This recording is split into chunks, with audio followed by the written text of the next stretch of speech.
You tuned in to the 7-day theory. Hard body, hard spirit. What up, my people? You tuned into the 7-day theory. Hard body, hard spirit. Check this. Today we talking about something that really a lot of people don't want to talk about. A lot of people really can't come to grips and don't really want to speak on this because it's a hard truth. Today I'm a recovering addict, and I'm a father of 4 kids. So when I had kids, I was already well into my addiction when I had my first kid. And the thing, a lot of people like to put addicts down, disrespect them, call them junkies, fiends, make videos recording them while they high and dogging them, just disrespecting them, right? And a lot of people like to think that, or like to say or think that addicts shouldn't be parents, right? But the hard truth is a lot of people, a lot of addicts have been parents and have raised their kid in the mix of addiction. Now, is that the ideal way to raise a kid? No, but even people that aren't addicts can make mistakes raising their kids. We know this, and also addicts have made mistakes and did things that put their kids' life in jeopardy and life in danger, and I don't condone any of that, right? But what I'm saying is, the people that are still addicts, because look, what's the alternative if a person is an addict? What's going to happen to that kid if the parent was just like, oh, I'm having a kid and I'm an addict. All right, well, I can't do that, so I just got to give my kid up, right? They're going to go into the system. They're going to go into the foster care system. They're not going to have their biological mom or dad, right? They're going to be lost in the system. They're going to be alone with no parents, right? Only guardians or foster parents, stuff like that. And while that is a good situation for a kid that has no other options, I don't think it's ideal. I think a kid should be with their biological parent if that parent wants to raise them. And the hard truth is that, like, where do we draw the line at? Like, okay, so there's addicts that are non-functional. Okay, so are we saying that, all right, so if you're a functional addict, oh, it's okay, you could be a parent? Or is it when you become non-functional, okay, well, then that's the line. That's when you can't have a kid. That's when you can't be a parent. These things, being a parent and having a kid, these things already have risks associated with them, even without being an addict. So there are risks associated with being a parent and things that we have to do that just come with it. It just is the nature of being a parent and being a human being on this earth. So the people that are addicts and still trying to raise their kids, at least they're trying. At least they're trying. A lot of I know a lot of men. I'm 38. My father didn't raise me. A lot of kids still today, their father's not there for them, either because of their and parents that are not even addicts, that just don't even want their kids, don't even want to be bothered with having to raise a kid, right?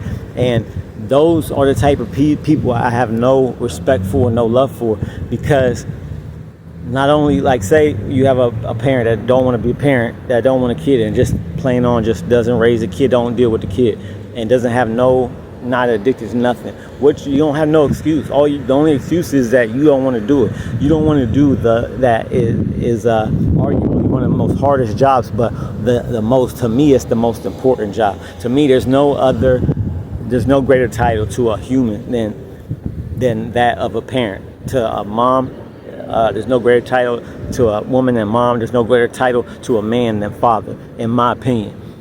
Now, a lot of men and women, girls and boys, got raised up either in a single parent household just because their parent didn't want to be involved, and just because they didn't want to do that job, right?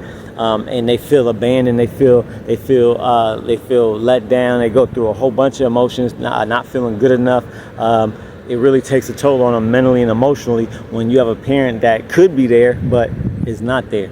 Now, so I have all the respect in the world for people that suffer from drug addiction, and to me, we all know, this has been science, this is already proven that you're born an addict or alcoholic.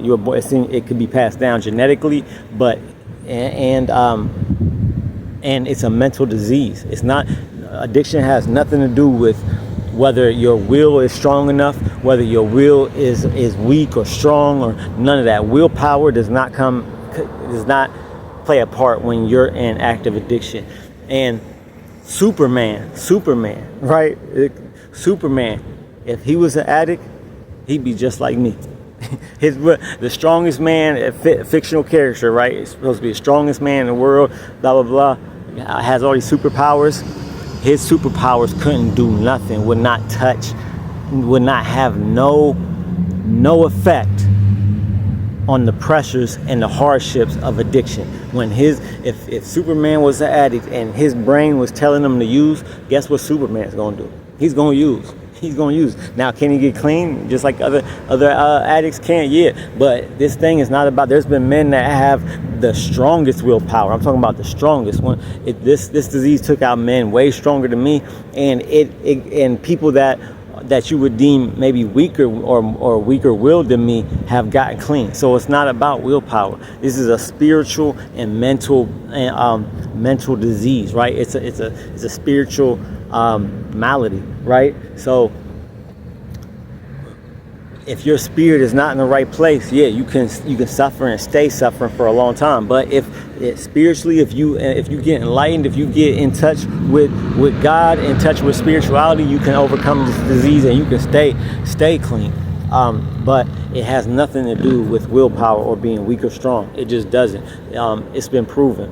And like I said, I noticed within myself growing up, addict behaviors, stuff that addicts would do before I even touched a single drug. I'm talking about like standing outside of gas stations when it's raining, when I'm like 11 or 12, asking strangers to buy me cigarettes, right? That's like addict type behavior. So I was already addicted to cigarettes well before I touched a drug, because if I wasn't born an addict, I wouldn't have been doing these things. And certain people can take pain pills, right? Certain people can take pain pills and not be addicted and not get addicted. Other people with an addict gene in their body, they take a pain pill or whatever it is, and they get addicted. That's how you know that it's something within your makeup, how you're wired. And addicts are wired to be addicted to things. We obsess over things. We find something and we just go 100% into that. And I've been doing that since I was a kid. Like I'd find out about something, and then I'd make my whole life about it, or try to learn about it, or just doing it, and I would just delve deep into it. And that's just part of the addictive nature of human beings when they are addicts.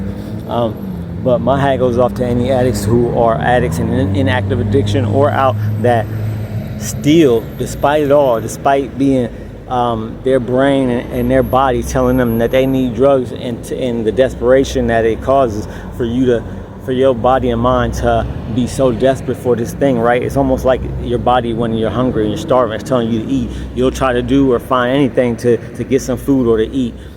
That's what addiction does to your brain. It just tells you, instead of eating, it tells you, I'm starving, I need drugs. That's the desperation that I could equate it to. That is probably the best way to explain addiction. It's like not eating for 2 days and your body telling you are starving. It's not starving for food, it's starving for drugs. Your brain is constantly telling you, you gotta get drugs, you gotta do something, you gotta feel better. You can't feel like you're depressed, you're hurting, you feel like you got the flu, you feel like your best friend just died, like you just feel like the worst.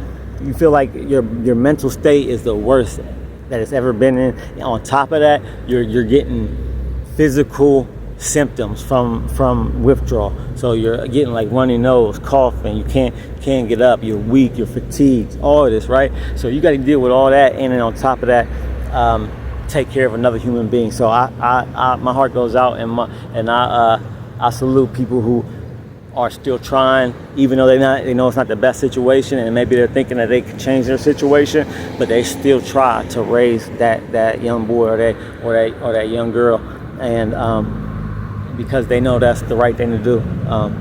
Because, like I said, it takes a real human being, a real special human being to raise a kid, and to really try to do it, and to like really be there, really be present, really teach them things, really be involved with their life, right? Not just do the bare minimum, and just wave the kid off or ignore the kid for most of the day or most of their life. So yeah, y'all let me know what y'all think in the comments. Like, share, subscribe.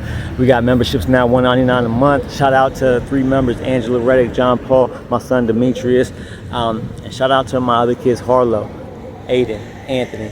Love y'all forever. Keep your head up and your eyes open. I'm out.